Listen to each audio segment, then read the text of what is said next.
In ancient civilizations, sexuality was a complex and deeply ingrained aspect of daily life, reflecting societal norms, religious beliefs, and economic structures, from the regulated brothels of ancient Greece to the sacred sexual rituals of Babylon. Human sexuality was both celebrated and controlled, depending on cultural context and social hierarchy. Understanding these practices requires examining historical sources and scholarly research to dispel modern misconceptions that often oversimplify or romanticize ancient sexual behavior. In this exploration, we delve into sexual practices in Greece, Rome, Egypt, and Babylon, emphasizing how societal attitudes shaped sexual norms and the roles of men and women in antiquity. In ancient Greece, prostitution was both legal and regulated, reflecting a society where sexual commerce was formally integrated into urban life. As Konstantinos Kaparis details, in prostitution in the ancient Greek world, brothels were often overseen by the city-state, and prostitutes, particularly the hetairai, could wield social and intellectual influence beyond their sexual role, while the porne lower class, or enslaved women, were relegated to more transactional services. Despite the prevalence of sexual activity, same-sex relations were often misconstrued in modern narratives. Kenneth Dover's Greek homosexuality clarifies that while pederastic relationships existed among the elite, they were not universally accepted, and ordinary citizens frequently viewed such relationships with suspicion or disapproval. These relationships were less about romantic attraction and more about mentorship, social hierarchy, and the assertion of dominance, meaning that the modern idea of widespread homosexual acceptance in Greece is a distortion of historical reality. A common misconception perpetuated in popular culture is that the legendary hero, Achilles from Homer's Iliad, was gay. Careful reading of the text shows no evidence supporting this claim. Scholars, like James Davidson and the Greeks in Greek Love, emphasize that while Achilles shares a deep bond with Patroclus, the relationship is described in terms of camaraderie, loyalty, and heroic friendship,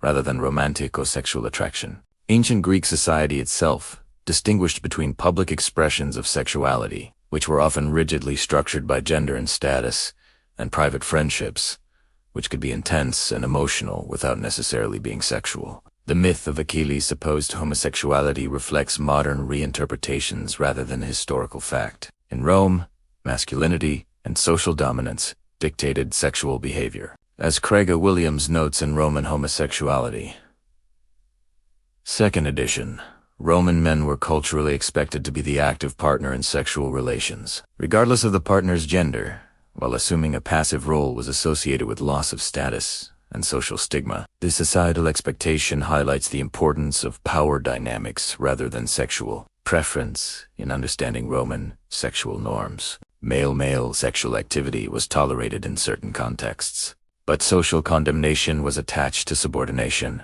reinforcing that sexual morality was closely tied to hierarchy and honor. In ancient Egypt, sexual expression was intimately connected to spirituality, fertility, and social rituals. Lise Manich, Sexual Life in Ancient Egypt, documents how sexual imagery appears in tombs, temples, and papyri, reflecting both human desire and religious symbolism. Sexual acts were often incorporated into fertility rites and sacred ceremonies, illustrating a worldview where sexuality was part of cosmic and social order. Women in Egypt held more legal and social power than in many contemporary civilizations, being able to own property, initiate divorce, and participate in religious life, which influenced how sexual norms were negotiated within society.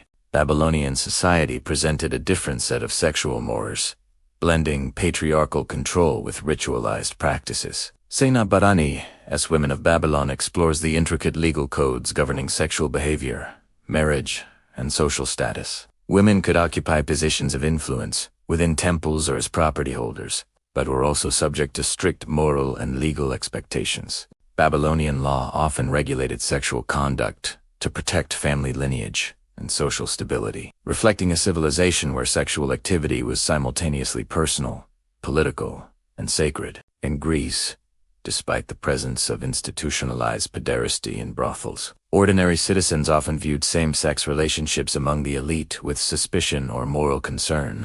Historical records suggest that common people associated such relationships with excess, corruption, or the abandonment of traditional family roles. Modern interpretations that suggest Greeks universally celebrated homosexual activity fail to recognize these nuanced social attitudes. Similarly, Rome tolerated sexual practices within strict hierarchies, while disapproval or shame was common for those who transgressed the cultural expectations of masculinity. These examples illustrate that sexual morality in antiquity was never uniform. It was always filtered through social class, gender, and cultural norms. Other ancient societies, such as the Hittites, Mesopotamians, and early Persians, also demonstrate the diversity of sexual norms across cultures. Texts and archaeological evidence indicate that sexual behavior was regulated through laws, religious rituals, and social conventions, often emphasizing fertility, family continuity, and the preservation of social order. Authors like Bronislaw Malinowski and Mary Beard in works such as Sexual Life of Savages and SPQR,